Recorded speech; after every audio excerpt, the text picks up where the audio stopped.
네, 오늘 본문의 내용은 우리가 잘 알듯이 이 가인과 아벨 두 형제의 내용입니다.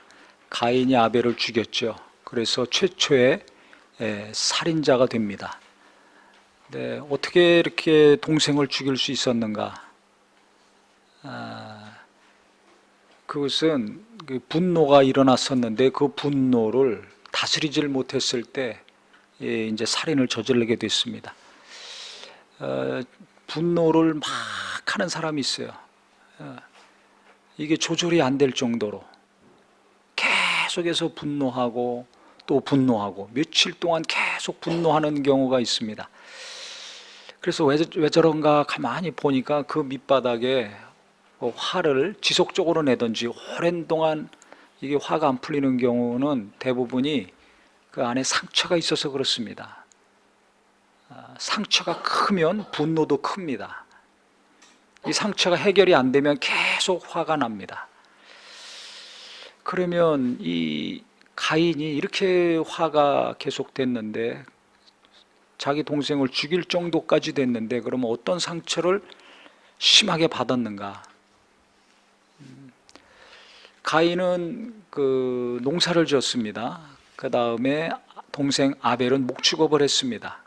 그래서 둘이 열심히 일을 해가지고 하나님께 제물을 드렸습니다. 제사할 때, 우리로 치면 예배할 때 예물을 드린 거죠. 그런데 하나님이 가인의 것은 받지 않으시고 동생 아벨의 것만 받으셨어요. 여기서 이 가인이 큰 충격을 받은 겁니다. 그 원인이 무엇인지는 성경에 나와 있지 않습니다. 히브리서 11장에는 아벨이 믿음으로 제물을 드려서 하나님이 받으시고 그걸 의롭다 여기셨다 했습니다. 가인이 믿음으로 했는지 안 했는지는 기록이 없습니다. 정확한 것은 지금 본문에도 없습니다. 추측해서 다 말하는 것이지 무엇인지는 몰라요. 그냥 하나님 보실 때 뭔가 부족한 게 있었겠죠. 그래서 가인의 것을 받지 않았습니다. 그러면 내게 상달이 안 됐구나. 왜 그럴까? 하나님께 물어야 되지 않습니까? 이유가 무엇인지를 알아야 그 다음에 하나님께서 기뻐 받으시는 제사를 할 수 있으니까 물어야 되는데 이걸 묻질 못했어요. 그 다음에 나나 동생이나 똑같은 거지. 나도 이라고 최고의 것으로 하나님께 드렸는데 왜 하나님이 안 받으셔? 동생은 받으셨는데 나는 안 받아. 똑같이 일했는데 누구는 돈을 잘 벌고 나는 안 돼. 똑같이 공부하고 학교 다녔는데 누구는 좋은 데 가고 나는 내가 원치 않는 곳으로 진학을 해요. 아니면 떨어졌든지. 똑같이 자식을 낳고 키우는데 누구는 잘 되고 나는 어렵고. 똑같이 한 직장에 입사해서 일하고 있는데 저 사람은 계속 승진하고 나는 더디거나 승진이 안 되고. 이럴 때 마음이 어떻습니까? 누구나 마음이 상처가 있습니다. 상해요. 똑같이 안 되거나 똑같이 다 잘 되거나 그러면 괜찮은데 살다 보면 어떻게 다 똑같습니까? 학교 들어가서부터 차별이 생기죠. 세상에 나오면 그것이 또 피부로 와닿습니다. 교회에서도 마찬가지예요. 같이 기도했는데 누구는 응답이 받고 해결이 돼서 간증이 나오고 누구는 응답이 없고 왜 나는 응답은커녕 기도한 것 반대로 삶이 더 어려워질까? 이럴 때 어떻게 됩니까? 마음이 무거워지고 한숨이 나오는 것과 동시에 마음이 상해요. 마음이 상해. 이 가인이 지금 마음이 상한 거예요. 하나님, 나도 최선을 다해서 했는데 왜 내 건 안 되고 동생 것만 되는가? 마음이 상했어요. 상하니까 어떻게 돼요? 거기서 끝나는 것이 아니라 낙심하고 좌절해서 그냥 포기하는 경우가 있고 심하면 무너지는 경우가 있는데 화가 날 경우가 있어요. 왜 내 거는 안 돼? 왜 하나님 나를 무시해? 왜 나는 인정하지 않지? 왜 동생만 인정해 주지? 아이들도 보세요. 하나만 낳았을 땐 모르는데 둘, 셋 낳을 경우 동생한테 엄마가 손길이 가면 그 위에 있는 첫 번째 아이가 엄마를 막 찾습니다. 아무것도 모른다 할지라도 나도 계속 엄마 사랑을 받기 원하는 마음이 있어요. 누구나 인정받기 원하는, 계속 사랑받기 원하는 마음이 있습니다. 이게 굉장히 강합니다. 그러니까 나도 하나님이 인정해 주셔야 되는데 왜 나는 인정 안 해주고 동생만 인정해줘? 여기서 큰 상처를 받은 거예요. 그러니까 화가 나는 겁니다. 원하는 것이 있는데 이루어지지 않았을 때 상처와 함께 화가 나요. 원망이 되고 불평이 나오고 시기가 되고 질투가 생기고 심하면 이제 미움까지 생기죠. 나는 안 됐는데 된 사람에 대해서 시기, 질투, 열등감, 미움 이런 것들이 생기지 않습니까? 이게 가인만 이렇습니까? 가만히 생각해 보세요. 내 안에 그런 감정들이 일어날 때가 있습니까? 없습니까? 있잖아요. 같이 공부하면서 친구들 간에, 같이 출근해서 일하면서 직장 사람들과의 관계에서, 교회 안에서도 마찬가지입니다. 이런 감정들 목사인 저도 느낍니다. 왜 누구는 저렇게 되는데 나는 안 돼? 왜 하나님은 나한테 그걸 왜 안 해주실까? 왜 안 이루어 주실까? 누구나 있습니다. 예수 믿으면서도 있습니다. 근데 동생을 향한 미움이 너무 커졌어요. 이걸 다스려야 되는데 다스리질 못합니다. 너무 미우면 어떻게 해요? 막 죽이고 싶죠. 아유, 저 사람 없으면 좋겠어. 없어지면 좋겠어. 빨리 죽으면 좋겠어. 이럴 때가 있습니다. 너 그거 다스려라. 그 마음이 지금 바로 문까지 왔는데, 문을 넘으려고 그랬는데 그거 못 넘어가게 동생 죽이려는 마음이 있어요. 그거 넘어가지 못하게 해라. 너 그 마음 다스려라. 하나님이 말씀하셨는데 다스릴 수가 없어요. 그래서 결국 동생을 보고 야, 우리 들러 나가자 얘기해가지고 들러 나가서 아무도 없을 때 때려서 죽였습니다. 하나님만이 아세요. 그러면 가인이 정신 차리고서 아, 내가 큰 죄를 저질렀구나, 큰 일을 저질렀구나 이렇게 생각해야 되는데, 동생을 죽인 다음에도 이 분이 식지를 않았어요. 계속 부글부글 끓습니다. 그걸 어떻게 합니까? 하나님이 가인에게 물으셨죠. 내 아우가 어디 있느냐? 그때 뭐라고 합니까? 내가 아우를 지키는 자입니까? 하나님께도 섭섭한 마음, 분한 마음, 이게 풀리지 않는 거예요. 동생을 죽인 다음에도 계속 마음은 부글부글 끓고 있습니다. 하나님 왜 나는 인정하지 않습니까? 왜 내 건 안 받았습니까? 왜 나는 안 됩니까? 이 얘기죠. 그래서 무언가 안 될 경우는 누군가를 미워하거나 원망하거나 불평하는 걸 떠나가지고 그것과 동시에 하나님께도 원망하고 불평하고 하나님께 막 자기 짜증을 내는 경우도 있을 수가 있습니다. 그러니까 내가 원하는 삶을 내가 살지 못할 때, 내가 열심히 했는데 내가 기대하고 바라는 것이 이루어지지 않았을 때 그것이 내게 큰 상처요 아픔인 것과 동시에 분노, 원망, 불평으로 나올 수가 있어요. 실제 대부분 그런 감정들을 갖죠. 이런 범죄까지 이어지진 않지만 이런 감정들은 누구나 다 있습니다. 왜 그렇습니까? 우리가 죄인이기 때문에 그렇습니다. 죄인의 태 잉태에서 죄인으로 태어나서 살기 때문에 누구나 이런 감정들이 막 나옵니다. 우리가 은혜로 예수 믿는 믿음을 가지고 그 믿음을 하나님이 의롭다 여기셔서 자녀로 삼아주신 거죠. 이게 은혜입니다. 이게 은혜로 구원받는 것이고 은혜로 사는 것이지 우리가 죄 안 짓고 살지 못합니다. 육체는 그래서 흙으로 갈 수밖에 없어요. 예수님만이 죄를 안 짓는 육체를 입고 오신 분이에요. 그래서 하나님의 아들이십니다.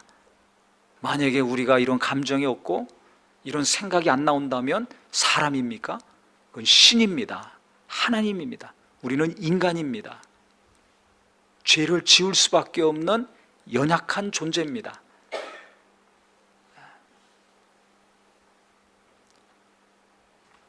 가인은 좀 심한 케이스예요. 살인까지 저질렀고 범죄한 이후에도 하나님께 지금 계속 원망하고 있는 겁니다. 그랬더니 그때 하나님이 뭐라고 하셨습니까? 내 아우의 핏소리가 땅에서 들린다. 내가 아우를 죽였기 때문에, 피 흘렸기 때문에 너는 앞으로 땅에서 어떤 일을 하든지 잘 되는 일이 없을 것이다. 그 다음에 너는 방황하는 삶을 이 땅에서 계속 살 것이다. 그렇게 말했습니다. 그랬더니 그 말을 들은 다음에야 가인이 정신이 들었어요. 그러면서 뭐라고 합니까? 13절에 보면 가인이 여호와께 아뢰되 내 죄벌이 지기가 너무 무거우니이다. 아, 내가 큰 일을 저질렀구나. 이 죄의 대가가 정말 내가 살기 어려운, 살면서 감당하기 어려운 대가구나. 이거를 지금 아는 것입니다. 그러니까 감정이 막 끌어오를 때는, 너무 슬프거나 너무 화가 나거나 이럴 때는 이성이 제대로 작용을 못합니다. 상황 파악이 안 되는 거예요. 내가 누군지 무슨 일을 했는지를 몰라요. 근데 하나님 말씀을 잘 듣고 그 대가가 어떤 것인지 들어보니까 그때야 비로소 깨달은 것입니다. 감정도 누구로 들고 이성이 정상적으로 작용이 돼서 지금 무슨 상황인지를 파악을 한 거죠. 그러면서 뭐라고 합니까? 주께서 오늘 이 지면에서 나를 쫓아내시온즉 내가 주의 낯을 배웁지 못하리니 내가 땅에서 피하며 유리하는 자가 될지라 물은 나를 만나는 자마다 나를 죽이겠나이다. 이제 내가 동생을 죽인 살인자니까 사람들이 나를 죽일 겁니다. 가만두지 않을 겁니다. 두려움이 생겼습니다. 펄펄펄 끓다가 이제 두려움이 생겼어요. 어떻게 합니까? 그때 하나님이 너 살인했으니까 너 죽어 마땅해 라고 안 했습니다. 여기서 아무 말도 안 하고 침묵하지도 않으셨습니다. 가인이 나쁜 짓을 했으니까, 살인까지 저질렀으니까 나는 모른다 팽개치고 내버려 두고 방치하지를 않았습니다. 그 다음 보세요. 우리가 잘 알듯이 여호와께서 그에게 이르시되 그렇지 아니하다. 가인을 죽이는 자는 벌을 7배나 받으리라 하시고 가인에게 표를 주사 그를 만나는 모든 사람에게서 죽임을 면하게 하시니라 그랬습니다. 너를 누군가 죽이면 그 사람 7배나 벌을 받을 것이다. 아무도 손 못 댄다는 거예요. 하나님이 가인을 보호해 주시는 겁니까? 안 해주시는 겁니까? 보호해 주시는 겁니다. 그 다음에 표를 주셔서 어느 누구도 죽이지 못하게 하셨습니다. 하나님이 가인을 사랑하신 겁니까? 미워하신 겁니까? 사랑하신 거예요. 하나님이 지켜주셨어요. 지금 죽을까 봐 벌벌벌벌 떨고 있는 가인을 하나님은 도와주셨습니다. 너 될 대로 되라. 너 나쁜 짓 했으니까 난 몰라. 손 떼지 않으셨어요. 표를 주셨습니다. 손을 내미셨고 일평생 살 길을 보장해 주셨습니다. 열어 주셨습니다. 이게 하나님이십니다. 내가 아무리 나쁜 짓을 했다 할지라도, 큰 죄를 졌다 할지라도, 내 분에 못 이기고 내 감정에 못 이겨서 상상할 수 없는 말과 행동을 했다 할지라도 그것이 어떤 일인지를 내가 깨닫고 제정신 차리고 내가 잘못한 것을 인정할 때 하나님은 나를 도우시고 내가 무너지고 망하도록 버려두시는 것이 아니라, 저주를 내리시는 분이 아니라 살 길을 열어주시는 하나님입니다. 이걸 절대 믿으시기를 예수 이름으로 축원합니다. 저는 지금 한 주간 내내 이 가인, 이 본문이 생각났어요. 왜냐하면 큰 상처 때문에 이 상처가 치료받지 못해가지고, 치료가 안 돼가지고 계속 화내는 사람을 보면서 가인이 생각났습니다. 상상할 수 없는 말을 하는 사람을 보면서 글을 쓰는 사람을 보면서 가인이 자꾸 생각났어요. 또 한 사람이 생각났는데 그게 누구냐면 하갈과 이스마엘입니다. 이거 쉬운 말로 얘기하면 이게 비주류 아닙니까? 하나님은 아브라함을 부르셨어요. 이삭, 야곱, 유다, 약속의 계보가 있잖아요. 그래서 예수님이 오시잖아요. 그 계보에서 벗어난 자, 비주류입니다. 뭔가 좀 열등하게 느껴지고 하나님이 관심이 없고 이렇게 우리가 취급하지 않습니까? 그래서 아브라함, 이스마엘보다는 이삭, 더 많은 관심을 갖습니다. 그럴 수밖에 없어요. 하나님이 약속하신 사람들이기 때문에. 근데 그러면 하나님이 약속하지 않은 후손들, 그럼 하나님이 관심이 없고 내팽개치고 내버려 두시는가? 그게 아니더라고요. 성경을 잘 보면 이 하갈이 자기가 원해서 아브라함의 자손을 잉태하지 않았습니다.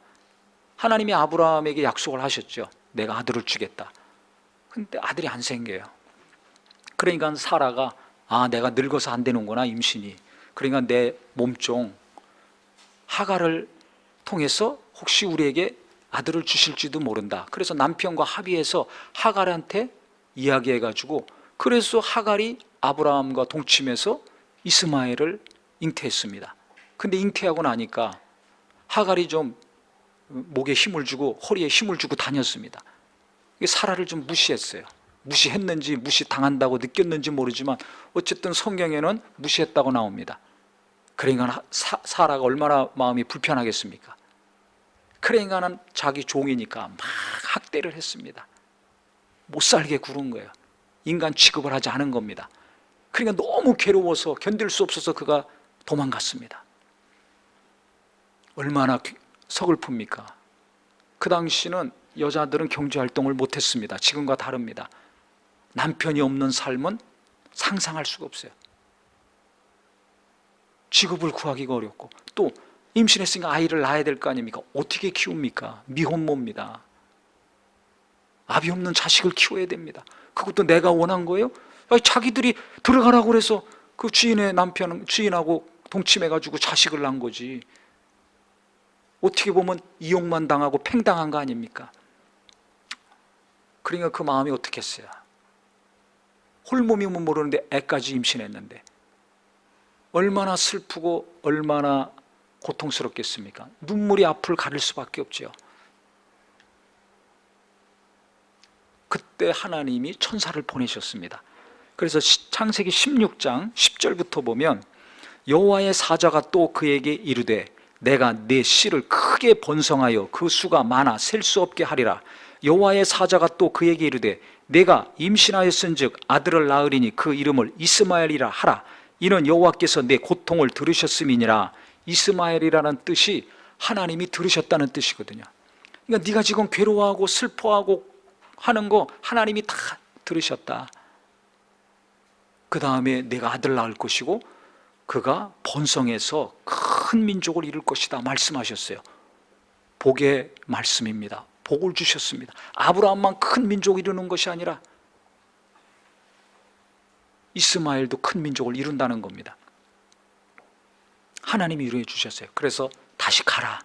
네가 구박받고 인간 취급 당하지 못하고 그 다음에 갑질하는 사람 밑에서 고통스럽겠지만 다시 가라. 그래 들어갔습니다. 위로받았기 때문에, 복의 말씀을 받았기 때문에 하나님 믿고 들어간 거예요. 어려울 때 하나님은 위로해 주십니다. 복을 주십니다. 말씀을 주십니다. 그랬을 때 다시 가정으로 일터로 나가서 일하고 학교로 가서 공부할 수 있는 겁니다. 만약에 이 위로와 말씀이 없었다면 하갈이 어떻게 다시 집으로 갑니까? 못 갑니다. 우리가 이 땅에 살 수 있는 거 하나님이 위로해 주시고 말씀을 주실 때 살아갈 수 있는 겁니다. 어려움을 견딜 수 있는 것입니다. 그래 갔습니다. 그래서 이스마엘을 낳습니다. 조금 있다가 이제 하나님이 사라의 태 잉태케 하셔서 이제 이삭이 나옵니다. 그런데 이스마엘이 나이가 많잖아요. 자식 낳으신 분 알지만, 아니 자기 태를 통해서 난 아이를 할지라도 서로 얼마나 싸웁니까? 항상 싸우죠. 아들끼리, 형제가 둘이 있으면 얼마나 많이 싸우는지 몰라요. 근데 그걸 볼 때 자연스러운 거 아닙니까? 서로 투닥투닥 싸우는 게. 근데 사라가 이스마엘이 이삭을 괴롭히는 거 보고서, 놀리는 거 보고 견딜 수가 없었어요. 그래가지고 남편한테 날마다 바가지를 팍팍 긁습니다. 저것들 내 쫓으라고, 꼴 보기 싫다고. 이 귀한 아들, 내 아들 이삭을 어떻게 이스마엘, 그 종의 아들이 저렇게 하느냐. 당장 내쫓아라, 내쫓아라. 하나님은 내 아들 이삭을 통해서 뭔가 일을 하신다고 하지 않았냐. 저것들 하나님 약속이 없는 자들이다, 빨리 내쫓아라. 아니 아브라함은 둘 다 자기 자식 아닙니까?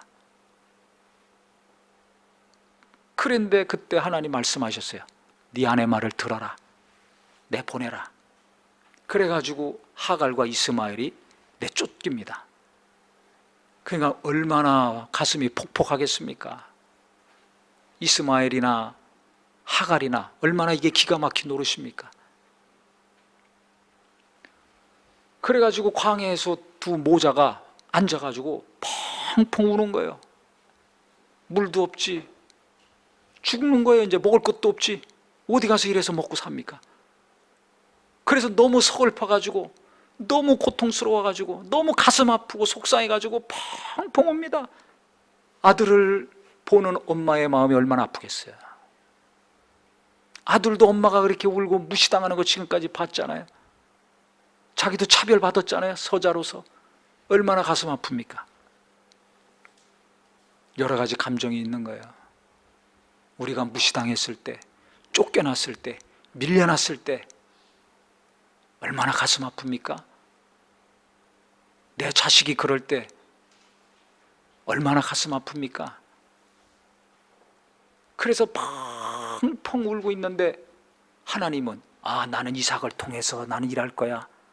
아브라함과 이삭을 통해서 나는 이 땅에 구원의 구세주를 보내줄 거야. 그러니까 너는 죽든지 말든지 울든지 말든지 나는 모르겠다. 하나님이 내버려 뒀습니까? 그렇지 않습니다. 그때 또 하나님이 하갈에게 천사를 보내셔가지고 말씀하셨어요. 울지 마라, 위로해 주시고 내 아들 큰 민족을 이룰 것이다. 처음에 하셨던 그 말씀을 또 하셨습니다. 그리고 하갈의 눈이 떠지게 하셨어요. 보니까 바로 옆에 샘물이 있어요. 그래서 그 물을 먹고 둘이 살게 되고, 결국 이스마엘이 나중에 결혼해서 가정도 이루고 자식들도 낳고, 그래서 20절에 보면 야발이라는 자가 있는데 그는 목축어, 조상이 되고, 유발이라는 자가 있는데 그 후손은 음악, 퉁수와 수금이가 지금으로 얘기하면 음악입니다. 음악의 조상이 되고, 두발가인은 철 다루는, 지금으로 치면 기계죠.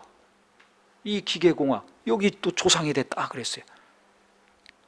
죽을 줄 알았는데 결혼하고 잘 살았습니다. 그 후손들도 큰 인물들이 됐습니다.